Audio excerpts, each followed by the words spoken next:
আকাশবাণী গুৱাহাটীৰ FM মহাবাহু আমাৰ যুৱবাণীৰ পৰা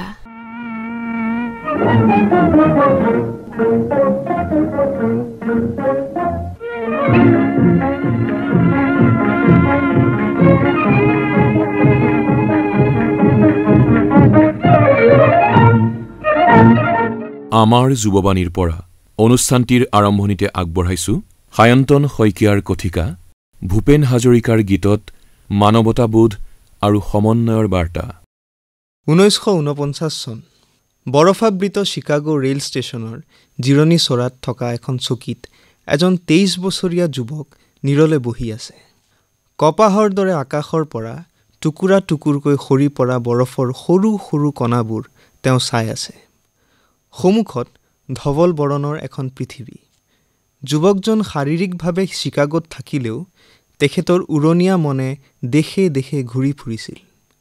চীনক মাও জেডঙে ৰঙা কৰি পেলোৱা, দেশে দেশে নতুন দেশবোৰে সাম্ৰাজ্যবাদৰ কবলৰ পৰা মুক্তি পোৱাৰ পাছত নতুনকৈ জি উঠা, ঘৰত থকা ভাই ভনীকেইটাৰ কথা, ঘূৰি গৈ কিদৰে ঘৰখন চলাব, এইবোৰ চিন্তাত তেখেত মগ্ন। এনেতে ষ্টেচনৰ মৌনতা তছনছ কৰি সোমাই আহিল এখন কয়লাবাহী ৰেল। যুৱকজনে ডিঙি মেলি চালে, দেখা পালে ক'লা ক'লা বাষ্পৰ মাজেৰে ৰেলৰ ড্ৰাইভাৰজনৰ ক্ষীণকায় চেহেৰা। ৰাষ্ট্ৰক গতি দিয়া ক'লা সোণ দেশৰ ইমূৰৰ পৰা সিমূৰলৈ লৈ যোৱা মানুহজনৰ এই দুখ লগা শাৰীৰিক অৱয়ব। সন্মুখলৈ মূৰ তুলি চালে, ভাহি আহিল ৰঙা আৰু সেউজীয়া পতাকা হাতত লৈ থকা ছিগনেল মেনজনৰ কৰুণ মুখখন। তেখেতৰ চকু সপ্ৰতিভ যদিও মুখমণ্ডল বিমৰ্ষ। ৰেল 10 মিনিটমান ৰৈ দুৰন্ত গতিত আগবাঢ়ি গুচি গ'ল। যুৱকজনে এনেতে পকেটতে থকা কাগজ এখনত লিখিবলৈ আৰম্ভ কৰিলে। যন্ত্ৰযুগৰ সুমহান কৃষ্টি, মানৱৰ মুক্তিৰ গঢ়িম সোপান। 3 বছৰ পিছত কলিকতাত এই গীতটিৰ লগতে দোলা হে দোলা, প্ৰতিধ্বনি শুনি আমি প্ৰতিধ্বনি শুনি বাণীবদ্ধ কৰি মুকলি কৰি দিয়াত জনগণে ডিঙি মেলি চালে। কলিকতাৰ চিন্তাশীল মহলত চৰ্চা হ'বলৈ ধৰিলে, হি ইজ এ জিনিয়াছ। 1960 চন বৰ অসমৰ সম্প্ৰীতি আৰু ঐক্যত কিবাকৈ ভাঙন ধৰিবলৈ আৰম্ভ হ'ল। পাহাৰ আৰু ভৈয়ামৰ চিৰযুগমীয়া চেনেহৰ জৰিডাল সমাজৰ অহিত বিচৰা কোনো দুষ্ট চক্ৰই চোকা অস্ত্ৰেৰে যেন কাটিবলৈ বিচাৰিলে। ভাই ভাইৰ পৰা দূৰ হ'বলৈ ধৰিলে। সেই সময়ৰ অসমৰ মুখ্যমন্ত্ৰী বিমলা প্ৰসাদ চলিহাই দেখিলে যে ভাষণ অথবা মেল মিটিঙেৰে বা সামৰিক দমনেৰেও পৰিস্থিতি নিয়ন্ত্ৰণ কৰাটো সম্ভৱ নহ'ব। সেই 23 বছৰীয়া যুৱকজন ইতিমধ্যে হৈ পৰিছিল 34 বছৰীয়া এজন সামাজিক অগ্ৰদূত। নিজৰ গানৰ জৰিয়তে সামাজিক পৰিৱৰ্তন আনিব খোজা মানুহজনক বিমলা চলিহাই অনুৰোধ কৰিলে নাগা পাহাৰ আৰু ভৈয়ামৰ সম্প্ৰীতি ঘূৰাই অনাত সহায় কৰিবলৈ। মানুহজনে হ'ব বুলি ক'লে। গঠন কৰিলে গানেৰে শান্তিৰ বাণী বিয়পাবলৈ চেষ্টা কৰা এটা শিল্পীৰ দল। নাম দিলে শান্তি বাহিনী। লগত ল'লে তেখেতৰ ভাতৃ জয়ন্ত আৰু অসমীয়াতকৈও অসমীয়া এজন মানুহক। নাম তেওঁৰ হেমাংগ বিশ্বাস।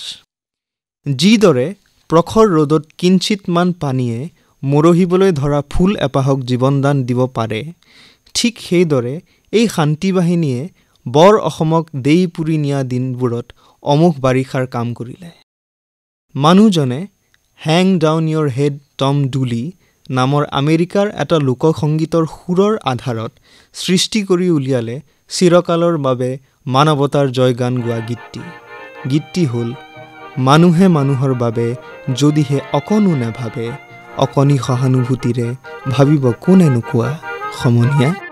মানুহে মানুহৰ বাবে যদিহে অকণো নেভাবে, অকণি সহানুভূতিৰে ভাবিব কোনে নোকোৱা সমনীয়া। মানুহে মানুহৰ বাবে যদিহে অকণো নেভাবে, অকণি সহানুভূতিৰে ভাবিব কোনে নোকোৱা সমনীয়া। মানুহে মানুহৰ বাবে।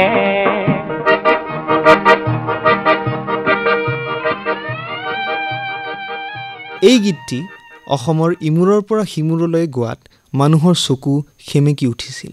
হাৰাধন ৰংমনৰ কাহিনী শুনি অসমীয়া আৰু বাঙালী ডেকাই হাতে হাত ধৰি গাইছিল, তুমি গোৱা বিহুগীত মই দিওঁ তালি, একেলগে মিলি যাব বিহু ভাটিয়ালি। 1971-72 পূব পাকিস্তানৰ স্বৈৰাচাৰী শাসকৰ অত্যাচাৰ সহ্য নকৰি স্বাধীনতাৰ বাবে যুদ্ধ কৰি জয়ী হৈছিল নৱজাত বাংলাদেশ। বাংলাদেশৰ স্বাধীনতা সংগ্ৰাম চলি থকাৰ সময়ত পূব পাকিস্তানৰ সামৰিক বাহিনীৰ অত্যাচাৰৰ কাহিনীবোৰ শুনি ৪৫ বছৰীয়া পুৰঠ গীতিকাৰ সুৰকাৰজনৰ কলমৰ পৰা নিগৰি আহিছিল কেইবাটাও যুক্তিবাদী আৰু প্ৰগতিশীল গীত, য'ত মানৱীয় চেতনাই নতুন প্ৰাণ পাই উঠিছিল। গংগা মোৰ মা, জয় জয় নৱজাত বাংলাদেশ, অ' আয়ুব খান, অ' ভুট্টোজান আদি গীতৰ দ্বাৰা মানুহজনে প্ৰমাণ কৰিব বিচাৰিছিল যে আসুৰিক তৃপ্তিলভা দমনকাৰীক মানৱ সাগৰত উঠা জাগ্ৰত জনতাৰ জোৱাৰে এদিন নহয় এদিন উফৰাবই উফৰাব। আধুনিক বাংলাদেশৰ স্ৰষ্টা শ্বেইখ মুজিবুৰ ৰহমানৰ সৈতে মানুহজনৰ খুব ভাল সম্বন্ধ আছিল। সীমাত গান গাবলৈ মাতে, মানুহজন যায়। মৰমতে ১ লৰি লাও বেঙেনা সীমান্তত থকা বাংলাদেশী জনগণে দি পঠিয়াব বিচাৰে। নিৰীহ শিল্পীজনে তেতিয়া হাঁহি মাৰি কয়, আপোনালোকৰ মৰমখিনি মই বুজিছোঁ, কিন্তু ১ লৰি লাও বেঙেনা মই গুৱাহাটীলৈ এতিয়া কেনেকৈ নিওঁ? 1952 চন আমেৰিকাৰ কলম্বিয়া বিশ্ববিদ্যালয়ত ডক্টৰেট ডিগ্ৰীৰ বাবে দীক্ষান্ত সমাৰোহ হোৱাৰ আগতেই মানুহজন স্বদেশলৈ ঘূৰি আহিছে। নিউয়ৰ্কৰ পৰা ছাউদাম্পটনলৈ যাত্ৰা কৰিছে জাহাজ এখনত। জাহাজখনৰ নাম কুইন এলিজাবেথ। আটলাণ্টিক মহাসাগৰখনৰ ওপৰেদি আহি থাকোঁতে মানুহজনে অনুভৱ কৰিলে, এইখনচোন তেজপুৰৰ পদুম পুখুৰীৰ নিচিনা। একো লহৰ চহৰ নাই। আটলাণ্টিকৰ বিশাল নীলালৈ চাই থাকোঁতে তেখেতৰ মনলৈ আহিল সেই সময়ত চলি থকা কোৰিয়ান যুদ্ধৰ কথা। মানৱৰ নতুন নতুন সৃষ্টিত যে দৈত্য দানৱে আঘাত কৰিব, সেয়া তেখেতে ইতিমধ্যে বুজি উঠিছিল। কলম কাগজ তেখেতে উলিয়াই ল'লে, লেখি গ'ল তেখেতৰ নিজৰ জীৱনৰে জীৱন্ত দলিল স্বৰূপ কীৰ্তি। সাগৰ সংগমত কত না সাঁতুৰিলোঁ, তথাপিতো হোৱা নাই ক্লান্ত। সাগৰ সংগমত কত না সাঁতুৰিলোঁ, তথাপিতো হোৱা নাই ক্লান্ত।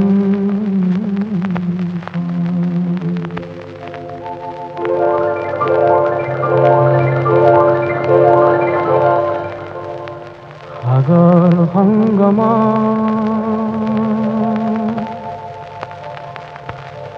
সাগৰ সংগমত। সংঘাত হ'লেহে প্ৰগতি হ'ব, ই এটা খুব বৈজ্ঞানিক সূত্ৰ। সংঘাত অবিহনে সকলো স্তব্ধ। ২৬ বছৰ বয়সতেই এনে গীত লিখা মানুহজন কিম্বদন্তী নহৈ আন কি হ'লহেঁতেন। এয়াই ডক্টৰ ভূপেন হাজৰিকা, একক আৰু অনন্য সুধাকণ্ঠ সংগীত সম্ৰাট ডক্টৰ ভূপেন হাজৰিকা। কাইৰোৰ বন্দৰত ৰৈ আজিৰ বুৰঞ্জী লিখকে লিখিছে মানুহৰ মুকুতিৰ কথা বুলি অতীতৰ অন্যায়ক বুঢ়া আঙুলি দেখুওৱা ভূপেন হাজৰিকা। বাৰ্লিনৰ সংগীত সন্মিলনীত হাজাৰ হাজাৰ দৰ্শকৰ আগত বিশাল ভলগা গংগা পদ্মাৰ পাৰ ভাঙি একে হ'ল পানী বুলি মানৱ বিৰোধী শক্তিক ভেঙুচালি কৰা ভূপেন হাজৰিকা। মাৰ্ক টুৱেইনৰ সমাধিত বহি গৰ্কীৰ কথা কোৱা ভূপেন হাজৰিকা। কৃষ্ণ গৰখীয়া আৰু খাচী গৰখীয়াৰ বাঁহীত একেই সুৰ শুনা ভূপেন হাজৰিকা। আচলতে ভূপেন হাজৰিকাৰ জীৱনটো ইমানেই বিচিত্ৰ, ইমানেই ঘটনা পৰিঘটনাৰে ভৰপূৰ যে তেখেতৰ জীৱনক আধাৰ হিচাপে লৈ চলচ্চিত্ৰৰ পৰা আৰম্ভ কৰি কেইবাখনো নাটক ৰচি উলিয়াব পাৰি। সুধাকণ্ঠই পৃথিৱীলৈ অহা ৯৫টা বসন্ত পূৰ্ণ কৰিলে। বিগত ১০ বছৰে সুধাকণ্ঠ কায়িকভাৱে অসমৰ প্ৰতিটো সুখ বা দুখৰ সৈতে নাথাকিলেও তেখেতৰ গীতসমূহে আমাক বাৰে বাৰে প্ৰেৰণা দিয়ে অনাগত দিনৰ বাবে সাজু হ'বলৈ। যাৰ গানক সময়ৰ ধূলি মাকতিয়ে মলিন কৰিব পৰা নাই, যি বৰগছৰ তলত অসমীয়া জাতিয়ে আজিও জিৰণি লৈ প্ৰশান্তি লভে, সেই মহান সত্তাক সশ্ৰদ্ধ প্ৰণাম। অসম থকালৈ ভূপেন হাজৰিকা জীয়াই থাকিব অসমৰ মানুহৰ অন্তৰে অন্তৰে। ইমান পৰে সায়ন্তন শইকীয়াৰ কথিকা ভূপেন হাজৰিকাৰ গীতত মানৱতাবোধ আৰু সমন্বয়ৰ বাৰ্তা শুনিলে। আমাৰ যুৱবাণীৰ পৰা অনুষ্ঠানটিত এইবাৰ আগবঢ়াইছো নতুন প্ৰজন্মৰ কণ্ঠত সুধাকণ্ঠৰ গীত। শ্ৰোতাসকল নমস্কাৰ, মোৰ নাম কৌশিক দাস, মোৰ ঘৰ বৰপেটাত। আজি সুধাকণ্ঠ ডক্টৰ ভূপেন হাজৰিকা দেৱলৈ শ্ৰদ্ধা জনাই, তেখেতৰ চৰণত শতকোটি প্ৰণিপাত জনাই তেখেতৰ এটি গীত আপোনালোকক শুনাব বিচাৰিছোঁ। তেখেতৰ গীত মই খুবেই ভাল পাওঁ। তেওঁৰ গীতৰ কথাবোৰৰ যি গাম্ভীৰ্যতা, গীতবিলাকৰ যি মাধুৰ্যতা, আচলতে তেওঁৰ গীতবিলাক একোখন অভিধানৰ দৰে। ইমান নতুন নতুন শব্দ, ইমান ধুনীয়া ধুনীয়া শব্দ। আচলতে তেওঁৰ কল্পনা শক্তি কিমান প্ৰখৰ আছিল তেওঁৰ গীতবিলাকৰ পৰাই অনুমান কৰিব পৰা যায়। আচলতে ক'বলৈ গ'লে ডক্টৰ ভূপেন হাজৰিকাদেৱ এটা নামেই নহয়, এটা অনুষ্ঠান, যি অনুষ্ঠানৰ বিভিন্ন দিশ আছে। গতিকে তেওঁ এজন অনন্য, এজন অদ্বিতীয় শিল্পী। গতিকে তেখেতৰ এটি গীত আপোনালোকক শুনাব বিচাৰিছোঁ।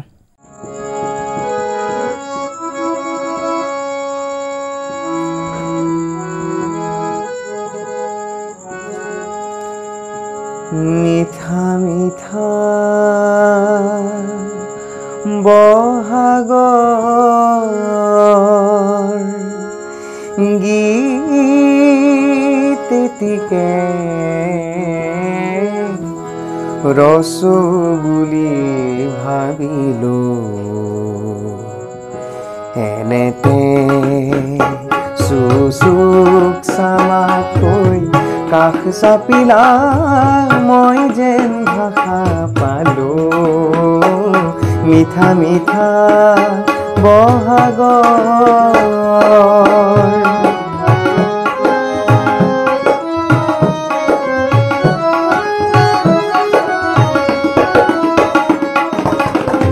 লুই ততে তিওৱা তোমাৰ দেহ,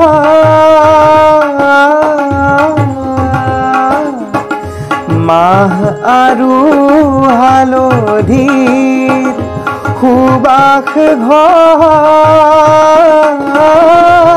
নিচেই কাষতে পোৱাৰ পিছত সুৰ যেন হাততে পালো।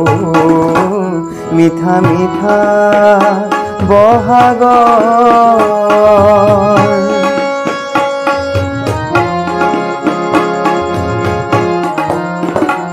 মোৰ বহাগ যেন, মোৰ বহাগ যেন এটি সৰু বিহু গীত,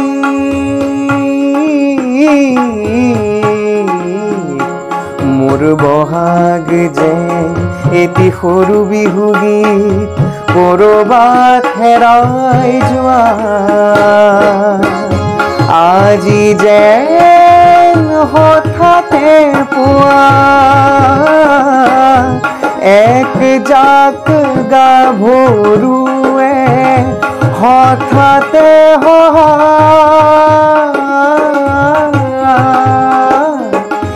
এক জাক বগলী বলিয়া বিহুৱা আবেশে আজি মোক জপোৱাত, মই যেন ধুমুহা হলো। মিঠা মিঠা বহাগৰ গীত এটিকে ৰচো বুলি ভাবিলো, নেনেতে চুচুক চামাকৈ কাষ চাপিলা, মই যেন ভাষা পালো। মিঠা মিঠা বহাগৰ। আকাশবাণী গুৱাহাটী কেন্দ্ৰৰ সমূহ শ্ৰোতালৈ নমস্কাৰ জনাইছোঁ। মই আমৰিনা জেৰিয়ানা। আজি আপোনালোকৰ আগত পৰিৱেশন কৰিবলৈ লৈছোঁ ডক্টৰ ভূপেন হাজৰিকাদেৱৰ গীতসমূহৰ ভিতৰৰ এটি আপুৰুগীয়া গীত। গীতটিত কণ্ঠদান কৰিছিল নমস্য শিল্পী উষা মংগেশকাৰে। আশা কৰোঁ আপোনালোকে গীতটি আদৰি ল'ব।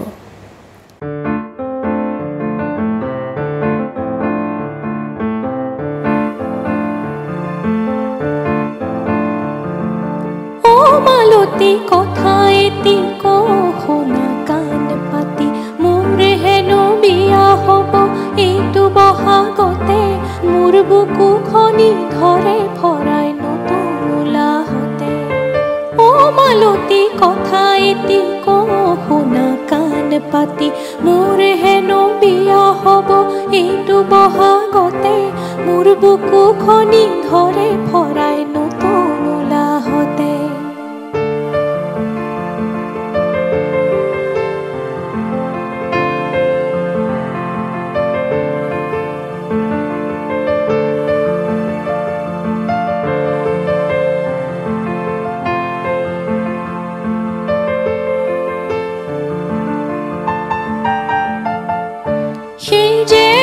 দেখিছিলো সুঠাম ডেকাজন যোৱা মাঘত বিহুতি গাই হৰি নিছিল মন। মোক নেপালে মৰিম বুলি ক'লে হিথি তাতে মোৰ বুকু খনি কপে কিয় অজান ভয়তে। অ মালতী কথা এটি শুনা কাণ পাতি মোৰ হেনো বিয়া হ'ব এইটো বহাগতে মোৰ বুকু খনি ধৰে ভৰাই নতুন ওলাহতে।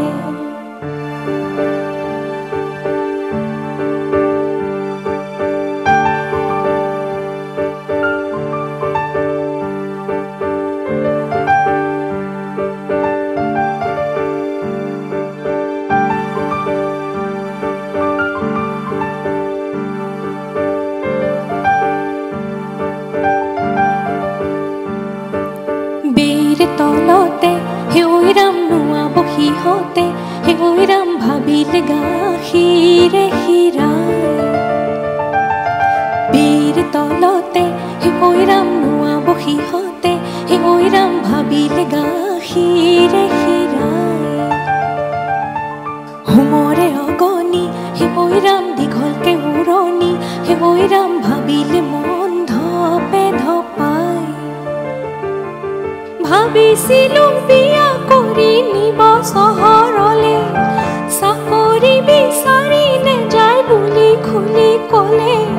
সুখে দুখে চহ কৰিব চম্পৰা মাটিতে দুয়ো হেনো সৰহ পাতিম আমাৰে গাঁৱতে।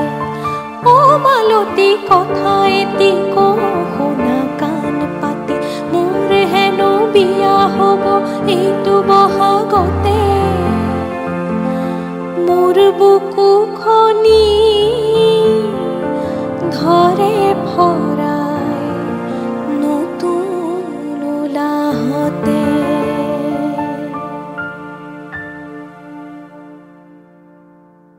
আকাশবাণী গুৱাহাটীৰ সমূহ শ্ৰোতালৈ সশ্ৰদ্ধ প্ৰণাম জনাইছোঁ। মই কুঁৱলী দত্ত, মোৰ ঘৰ পাঠশালাত।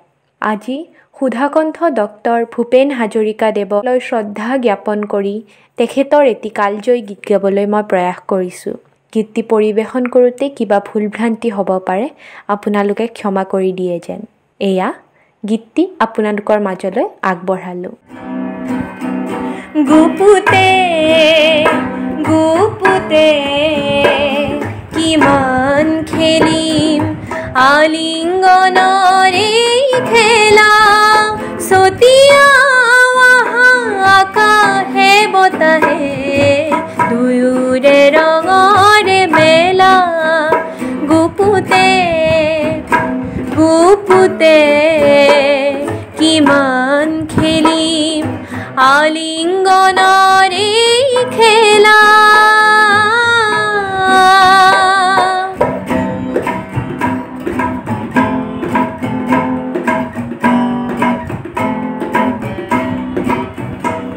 সমাজ আৰু সংস্কাৰক দেখুৱাও আহা প্ৰিয়া লুকাই নথৈ আমাৰ দুখন সাগৰৰ দৰে হিয়া যৌৱনত জানো পা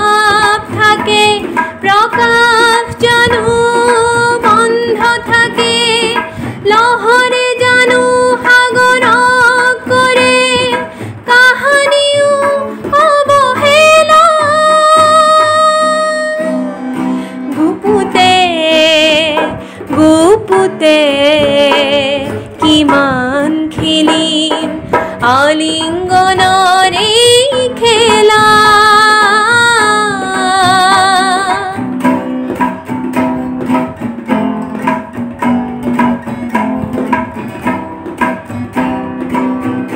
তোমাৰ নয়ন জুড়ি তোমাৰ বুকুৰ পাপড়ি প্ৰতি সানি শুনি প্ৰতি পৰফ্লানি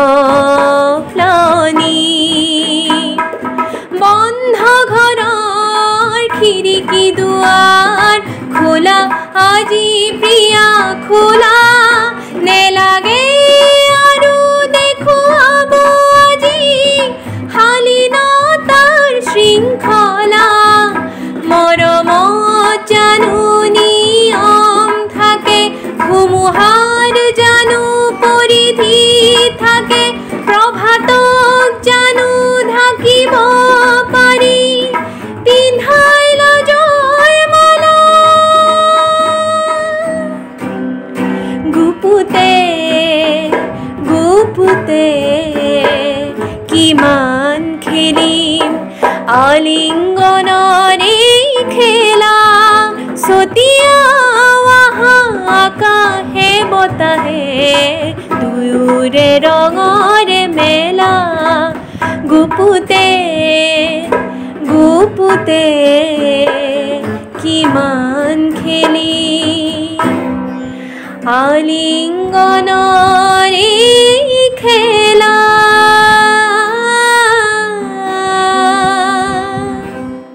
নমস্কাৰ, মই প্ৰজ্ঞাপ্ৰিয়া শইকীয়া। মোৰ ঘৰ যোৰহাটত। আকাশবাণী গুৱাহাটীৰ সমূহ শ্ৰোতালৈ শ্ৰদ্ধা জনাইছোঁ। আজি সুধাকণ্ঠ ডক্টৰ ভূপেন হাজৰিকাদেৱৰ এটি গীত ঘৰতে বাণীবন্ধন কৰি আপোনালোকক শুনাবলৈ চেষ্টা কৰিম। আচলতে সংগীতৰ বিষয়ে একো নুবুজোতেই তেখেতৰ গীত শিকিছিলোঁ। মই প্ৰথম শিকা গীতটি আচলতে তেখেতৰে আছিল। তেখেতৰ গীতবোৰ খুবেই অৰ্থপূৰ্ণ আৰু প্ৰত্যেকটো গীতত সমাজলৈ একোটা বাৰ্তা থাকে আৰু তেখেতৰ গীতসমূহৰ পৰা আমি বহুত শিকিব পাৰোঁ। উচ্চাৰণেই হওক বা গায়নশৈলীয়ে হওক, তেখেতৰ গীত গাবলৈ বা পৰিৱেশন কৰিবলৈও অনুশীলনৰ যথেষ্ট প্ৰয়োজন। আজি মই চিৰাজ বোলছবিখনৰ তাজমহল গীতটি গাবলৈ প্ৰয়াস কৰিছোঁ। ভুল ত্ৰুটি হ'লে ক্ষমা কৰে যেন।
শাহজাহানৰ হিয়া ৰাজান ও মমতা জান ও মমতা জান অকল হৰিয়া হাই কান্দে মোৰ শাহজাহান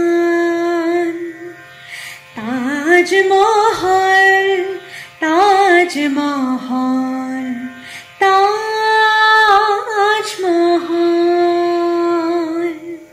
শত শ্ৰমিকৰ ঘামৰ টোপাল শান্তিৰে কত চকুলোলাই মমতা যে কৰে নত শিৰে মমতা যে কৰে নত শিৰে ইহঁতক সালাম কিহৰ কবিতা হল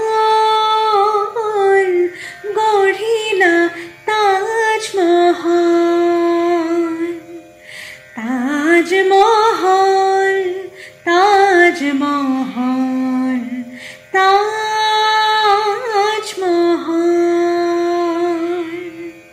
মমতা যে কয় উচুপি উচুপি মমতা যে কয় সমাধিত বহি প্ৰেমিক প্ৰিয় শাহজাহান প্ৰেমিক প্ৰিয় শাহজাহান দুখৰ অৱসান ফলিল ফল গঢ়িলা তাজমহল তাজমহল তাজমহল তাজমহল তাজমহল তাজমহল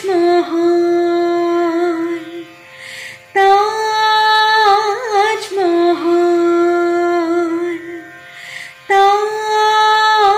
তাজমহল আকাশবাণী গুৱাহাটীৰ সমূহ শ্ৰোতালৈ নমস্কাৰ জনাইছোঁ। মোৰ নাম প্ৰীতিশিখা দাস। মোৰ ঘৰ বৰপেটাত। বৰ্তমান মই বৰপেটা মাধৱ চৌধুৰী মহাবিদ্যালয়ৰ অসমীয়া বিভাগৰ ৪ৰ্থ ষাণ্মাসিকৰ ছাত্ৰী। আজি মই ভাৰতৰত্ন ভূপেন হাজৰিকাদেৱক সশ্ৰদ্ধা প্ৰণাম জনাইছোঁ। তেখেতৰ গীতে, তেখেতৰ গীতৰ কথাই আৰু তেখেতৰ গীতৰ সুৰে আমাক সৰুৰে পৰা আকৰ্ষণ কৰি আহিছে। তেখেতৰ এটি গীত শকুন্তলা এই চিনেমাখনৰ পৰা মই আজি গাই শুনাব বিচাৰিছোঁ। তেখেতে লিখা গীত। আশা কৰোঁ আপোনালোকেও ভাল পাব আৰু কিবা ভুল ভ্ৰান্তি হ'লে ক্ষমা কৰি দিয়ে যেন।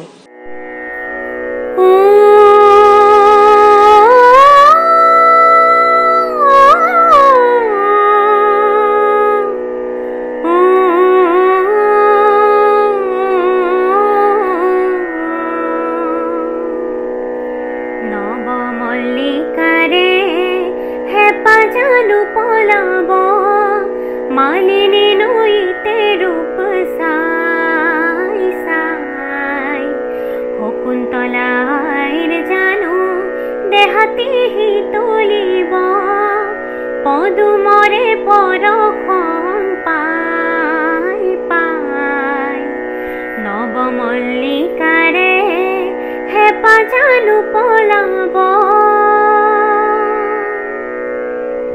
দেহা মন কি মারে বিবরণী কিনো দিও দেখি এই ভাষাটি হেরা দেহা মন কি মারে বিবরণী কিনো দিও দেখি এই ভাষাটি হেৰা শংখগামিনী সখী বনমৃগ নয়নাই শংখগামিনী সখী বনমৃগ নয়নাই খুজে পতি পদুম ফুলাই ফুলাই শকুন্তলাইৰ জানো দেহাতি তলিব পদুমৰে পৰখন পাই পাই নৱমল্লিকাৰে হেপা জানো পলাব ময়ূৰ বংশী ৰূপী সপোনৰে ৰংবোৰে হাঁহিটিত হেৱালি হৰা ময়ূৰ পংখী ৰূপী সপোনৰে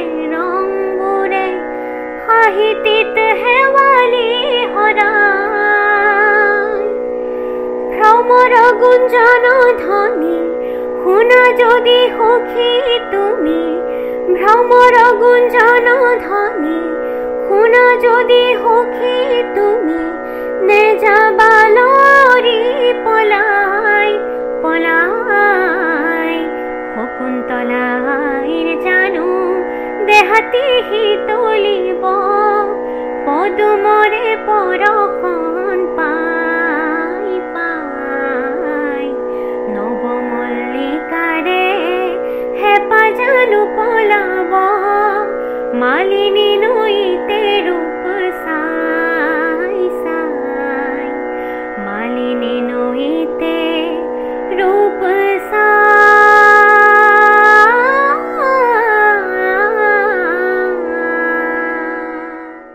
নমস্কাৰ জনাইছোঁ শ্ৰোতাসকল। মোৰ নাম শ্ৰী তন্ময়ী বৰা। মোৰ ঘৰ নগাঁও পাথৰী। বৰ্তমান মই লুইতকৰ ৰাজ্যিক সংগীত মহাবিদ্যালয়ৰ ৪ৰ্থ ষান্মাসিকৰ ছাত্ৰী। আমাৰ সকলোৰে মৰমৰ শ্ৰদ্ধাৰ ডক্টৰ ভূপেন হাজৰিকাদেৱলৈ শ্ৰদ্ধা জ্ঞাপন কৰি তেখেতে গোৱা এটি গীত মই ঘৰৰ পৰাই আপোনালোকক শুনাব বিচাৰিছোঁ। আশা কৰোঁ আপোনালোক সকলোৱে ভাল পাব।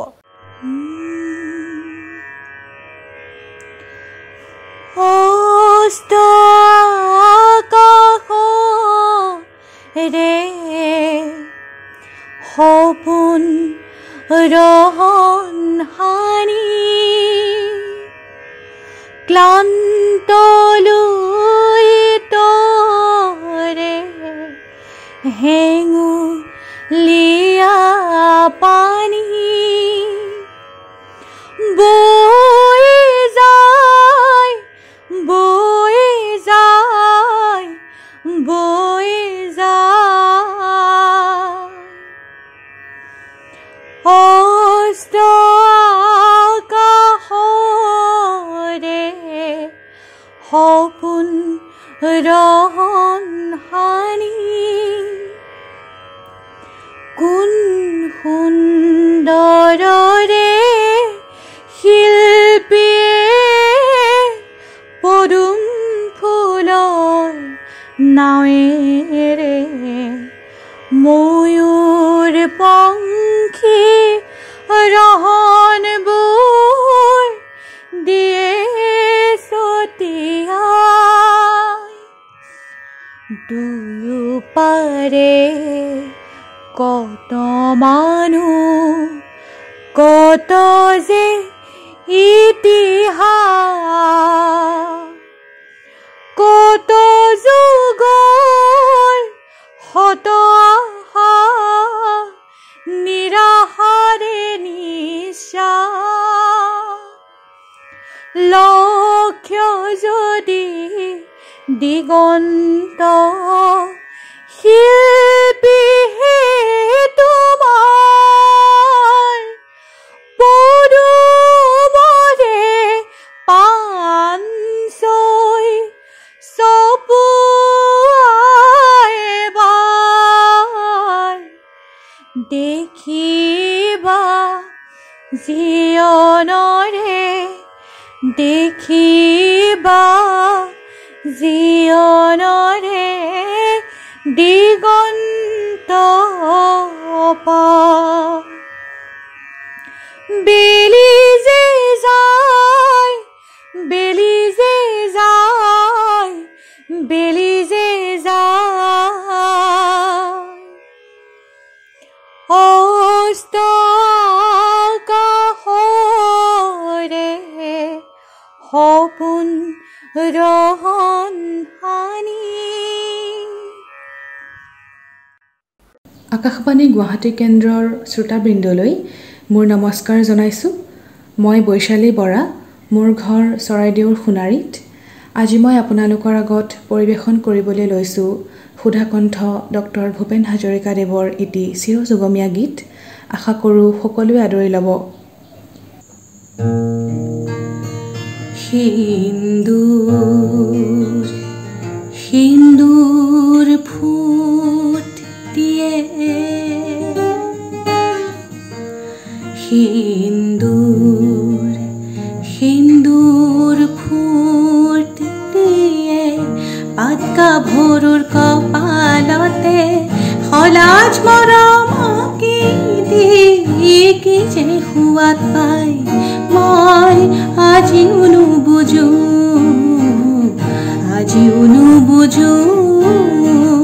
সিন্দুৰ সিন্দুৰ ফুট দিয়ে পাত গাভৰুৰ কপালতে সলাজ মৰম কি দি কি যে সোৱাদ পাই মই আজিও নুবুজো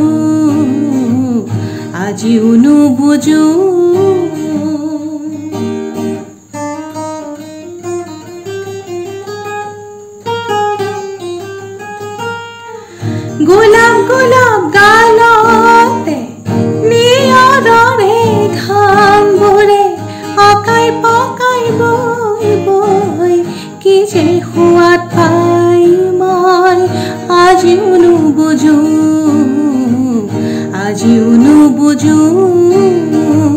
সিন্দুৰ সিন্দুৰ ফুট দিয়ে পাত গাভৰুৰ কপালতে সলাজ মৰম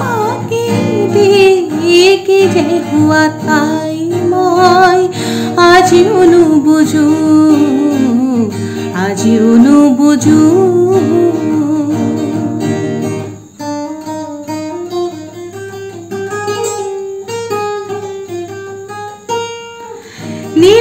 নীলাজ ভংগী মাৰে পাহাৰৰে চূড়াবোৰে নিজৰাত জোকাই জোকাই কি যে সোৱাদ পাই মই আজিও নুবুজো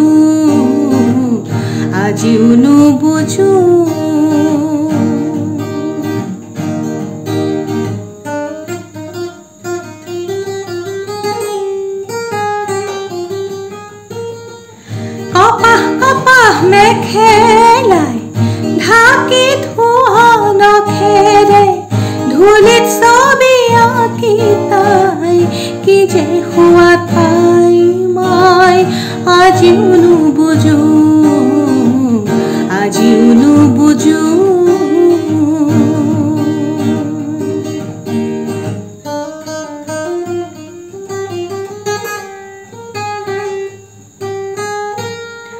সজল সজল চাৱনীৰে কাজল ৰঙৰ নৈখনে কোমল মেঘ কন্দুৱাই কি যে সোৱাদ পাই মই বুজিও নুবুজো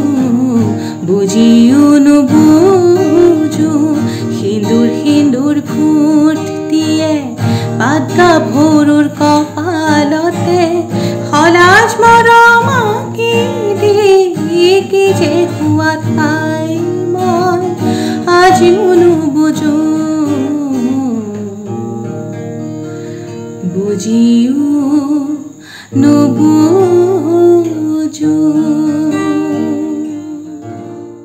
নমস্কাৰ, মই চয়নিকা বৈশ্য।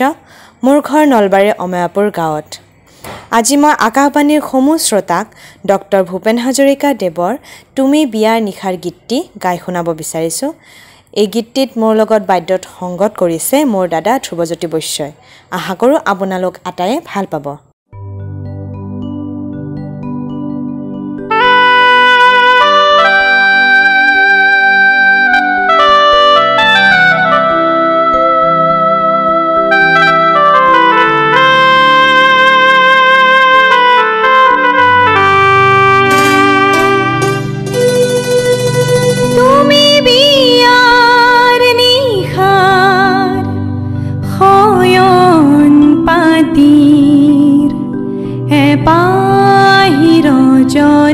গন্ধা তোমাৰ মূল্য হে নিশাৰ তুমি বিয়াৰ নিশাৰ শয়ন পাতিৰ এপাহি ৰজনী গন্ধা তোমাৰ মূল্য হে নিশাৰ পিছৰ দিনা সূৰুজ উঠাৰ পিছৰ দিনাৰ সূৰুজ উঠাৰ পিছৰ বাহি সজাত তুমি মূল্য বিহীন ভাৰ তুমি বিয়াৰ নিশাৰ শয়ন পাতিৰ এপাহি ৰজনী গন্ধা তোমাৰ মূল্য এ নিশাৰ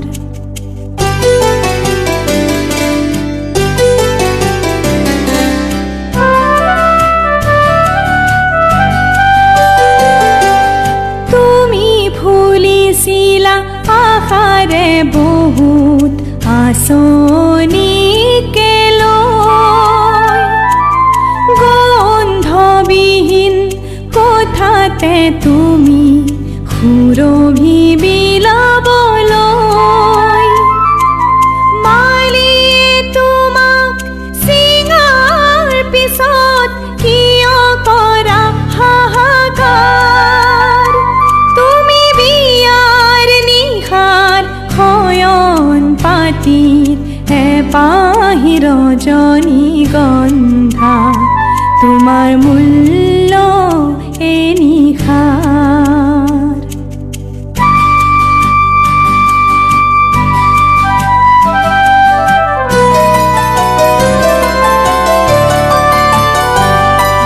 ফুল সজাত পাদা ভৰুৱে তোমাৰে সজালে কইনা দৰাই অতআলে ফুলে তোমাকে পৰহিলে পিছে পুৱাতে তোমাক হাৰি পুচি দেখো নিবিচাৰে এটিবাৰ তুমি বিয়াৰ নিশাৰ শয়ন পাতিৰ এপাহি ৰজনী গন্ধা তোমাৰ মূল্য এ নিশাৰ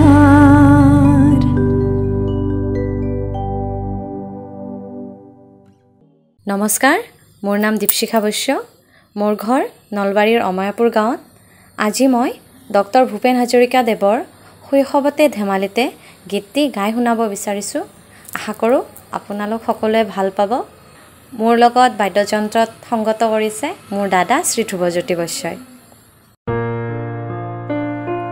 শৈশৱতে ধেমালিতে তোমাৰে উমলা মনত আছে বহাগ মাহৰ লুইতখনিত দুয়ো সাঁতোৰা মনত আছে যৌৱনতে দুয়োৰে দেহাৰ লাজুকী পৰশ মনত আছে মোৰ বিহনে শিৱ জৰিলো বা বুলি কোৱা মোৰ মনত আছে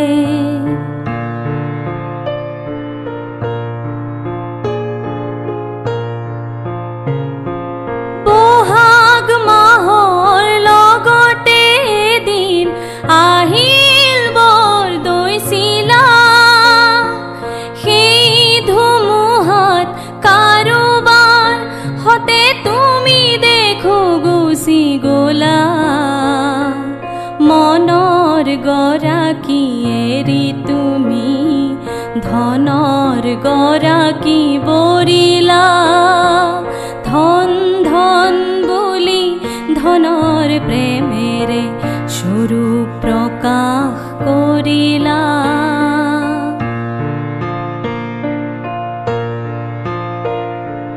বহুদিন গ'ল হঠাতে সিদিনা তোমাক দেখা মনত আছে বহুদিন গ'ল হঠাতে সিদিনা তোমাক দেখা মনত আছে আঁতৰৰ পৰা দেখিলো তোমাৰ স্বৰ্ণ গহনা জিলিকিছে তোমাৰ বিহনে চিপ জৰিলম বুলি যদি তুমি ভাবিছা ভুল কৰিছা শুঞ্জনি মোৰ অলিক সপোন দেখিছা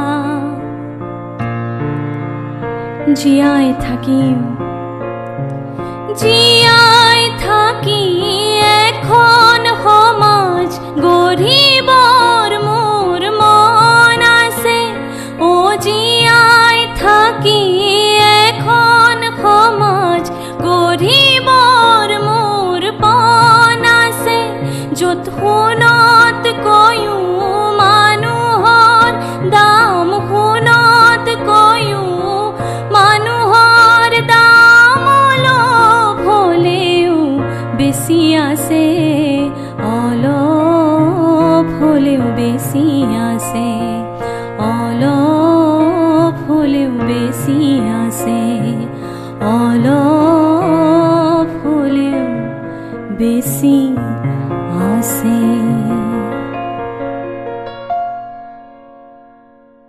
এইবাৰ মোৰ দাদা ধ্ৰুৱজ্যোতি বৈশ্যই ডক্টৰ ভূপেন হাজৰিকা দেৱৰ মই যেতিয়া এই জীৱনৰ মায়া এৰি গুচি যাম গীতটি গাই শুনাব। আশা কৰোঁ আপোনালোকে ভাল পাব।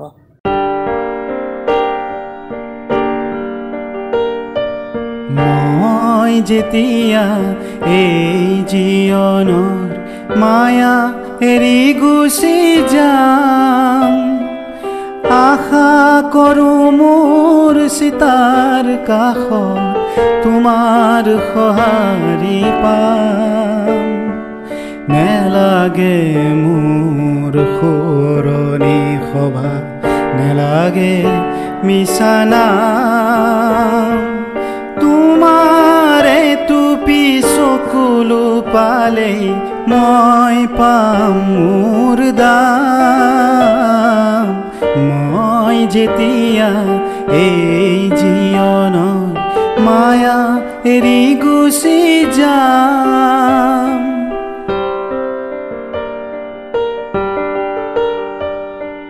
সমূহৰ বাবে গীত গাই গাই তোমাক পাহৰি গলো সেয়েহে হ'বলা ভৰ জীৱনতে তোমাকো হেৰুৱালো সেই ক্ষোভে মোক দহিছে আজি শান্তি কতেনো পাম তোমাৰে টুপি চকুলো পালে মই পাম মোৰ দাম মই যেতিয়া এই জীৱনৰ মায়া এৰি গুচি যাম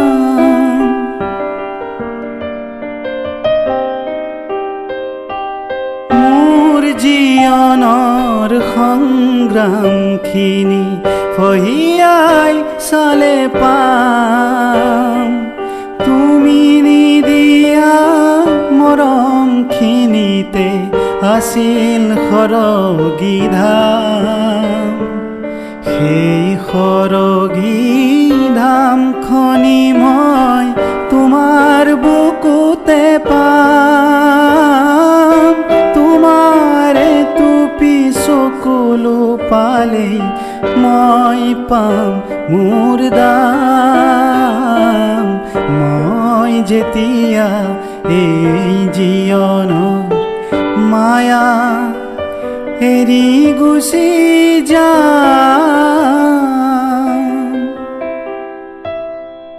নতুন প্ৰজন্মৰ কণ্ঠত সুধাকণ্ঠৰ গীত শুনিলে। আমাৰ যুৱবাণীৰ পৰা অনুষ্ঠানটিৰ ইমানতে অন্ত পৰিল। অনুষ্ঠানটি প্ৰযোজনা কৰিলে ইন্দ্ৰজিৎ দাসে।